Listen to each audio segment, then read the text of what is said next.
నోట్లు పెట్టుకున్నట్టు మాట్లాడుతున్నారేంటి? నీకు దండం దయచేసి నేను చెప్పేది కొంచెం వింటారా?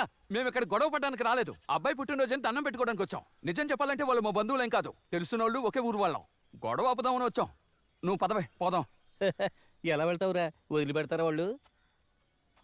4 ఏళ్ళయింది మా చెల్లెలు కోపగించుకుని మా ఇంటికి వచ్చి. ఎందుకు మా బావ తాగుబోతో తిరుగుబోతో కాదు. ఇలాగే మొదలైన ఒక చిన్న గొడవ, అలాగే స్టేషను కోర్టు అంటూ వెళ్ళి మా చెల్లెలు చేతులారా తన జీవితాన్ని పోగొట్టుకుంది. మా బంధువులందరూ బావదే తప్పంటున్నారు, మా బావ వాళ్ళందరూ మా చెల్లిదే తప్పంటున్నారు. విడిపోతే విడిపోని అనుకుంటున్నారు గాని మాట్లాడి వాళ్ళని కలపాలని ఎవరూ అనుకోలేదు. అలాంటి పరిస్థితి మీ ఇంట్లోనూ జరగకూడదు. నా చెల్లెలు తన జీవితాన్ని కోల్పోయినట్టు ఈ అమ్మాయి కోల్పోకూడదని వచ్చాం. అది తప్ప? ఎటువంటి పెద్ద సమస్యనే 2 నిమిషాలు కూర్చొని మాట్లాడుకుంటే తీరిపోతుంది. కానీ మనం ఎవరు మాట్లాడుకోంగా, ఎందుకంటే ఈగో. మేము వచ్చింది తప్పైతే మమ్మల్ని క్షమించండి. క్షమించి ఆకాశం, అందరూ క్షమించండి. ఇంకా ఇక్కడే ఉంటే మనకి మర్యాద దక్కదు. పద పిల్లలు అక్కడే.